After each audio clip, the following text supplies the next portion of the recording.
This is SSPTV News, brought to you by Samsung Productions and the Hazleton Standard Speaker. The superintendent of the Hazleton Area School District talks about the end of their mask mandate and the start of kindergarten registration. Hi there everyone, and thanks for joining us. I'm Ken Carr with your local information.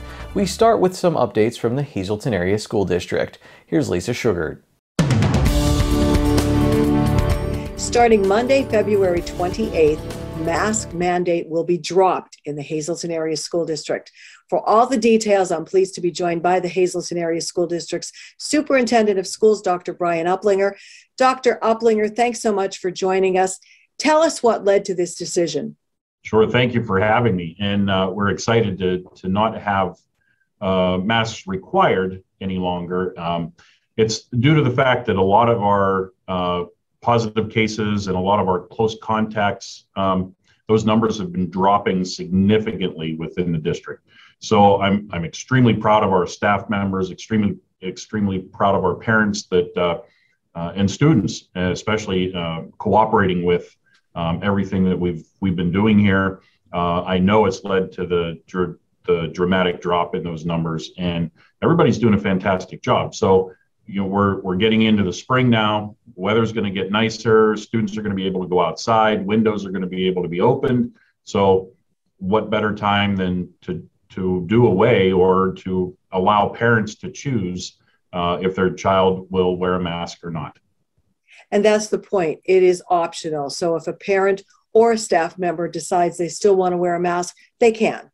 Absolutely. Absolutely. And we want to make sure that no one is degrading or berating anyone for whatever choice that person makes to wear a mask or not to wear a mask. It's their choice. So they get to do what they want to do with that.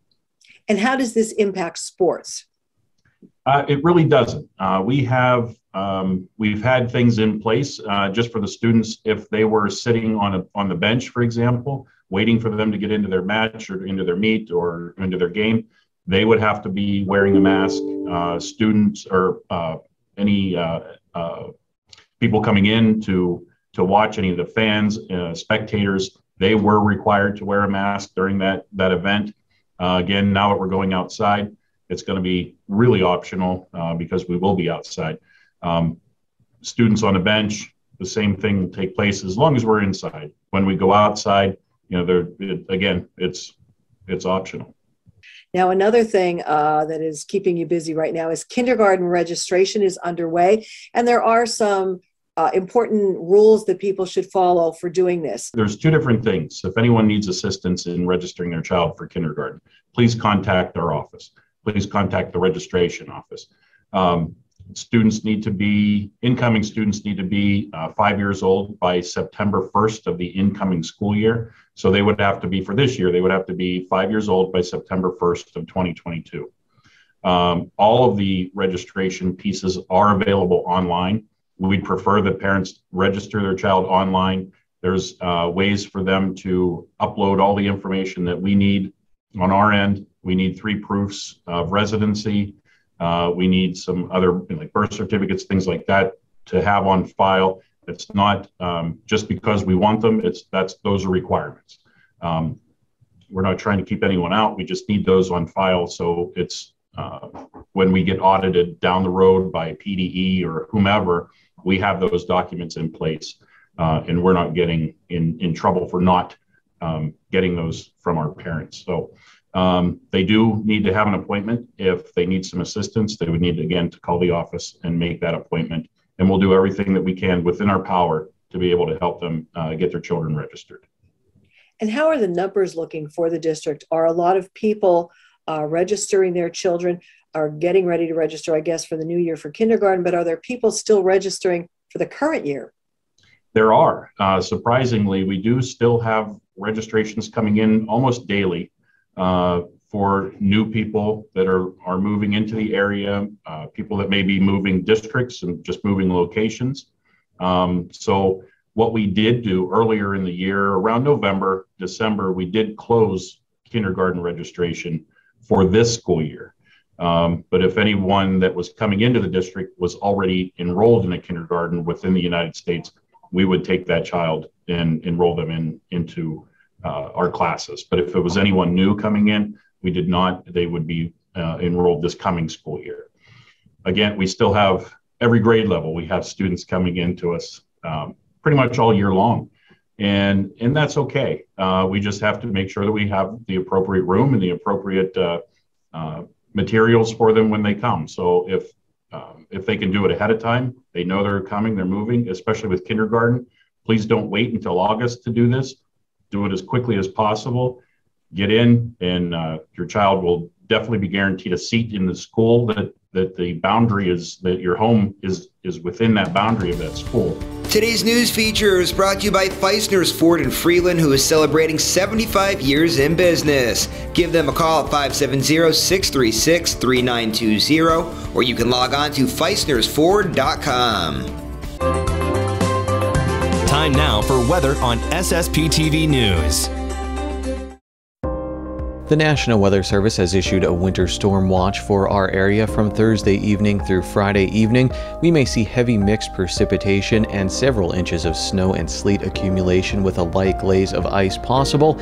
Higher ice amounts over 1/10 of an inch are possible in Luzerne County. Here's our forecast from the National Weather Service. On Thursday, we have a 20% chance of snow showers before 1 p.m. It will be mostly cloudy with a high near 31 degrees. On Thursday night, a 100% chance of precipitation. Snow likely before 1 a.m., then snow and sleet between 1 a.m. and 4 a.m., then freezing rain and sleet after 4 a.m. We'll have a low around 25 degrees. New ice accumulation of around 1/10 of an inch possible. New snow and sleet accumulation of around 3 inches.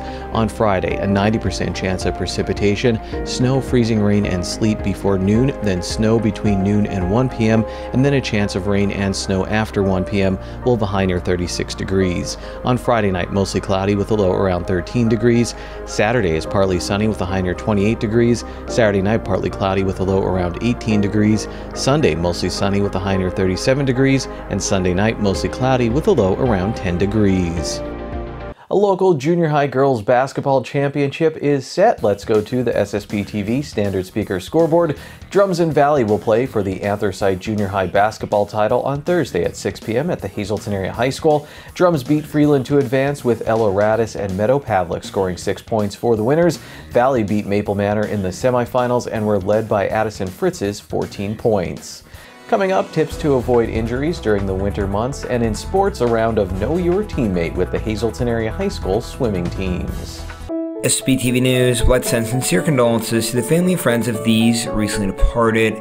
Daniel Beck, age 62, of West Hazelton. Services will be private under the Hillary J. Bonham Funeral Home. Donna Mae Del Sandro, age 74, of Zion Grove. The service will be on Thursday at 3 p.m. at Emmanuel United Church of Christ in Nuremberg. The Hartman Funeral Home is in charge of arrangements. Anthony Nicholas Tony Glasso, age 84, of Hazelton. Mass will be held on Thursday at 10 a.m. at Holy Rosary Church. The Fierro Funeral Home is in charge of arrangements. John Scott Lionel Cuckle, age 56, of Whitehaven. A celebration of life will be held on Saturday at 11 a.m. at Clubhouse of Silver Ridge Hunting Club in Weatherly. The Philip D. Jeffries Funeral Home is in charge of arrangements. And Gerald J. Moff, age 89, of Drums. The service will be held on Thursday at 11 a.m. at Emmanuel Lutheran Church in Nuremberg. Friends will be on Thursday from 10 to 11 a.m. at the church. The Harmon Funeral Home is in charge of arrangements. Tonight's obituaries are being brought to you in part by Harmon Funeral Homes and Crematory, with 2 locations in Rockland and in Drums, 570-384-3312 or 570-788-0977, and go to harmonfuneral.com.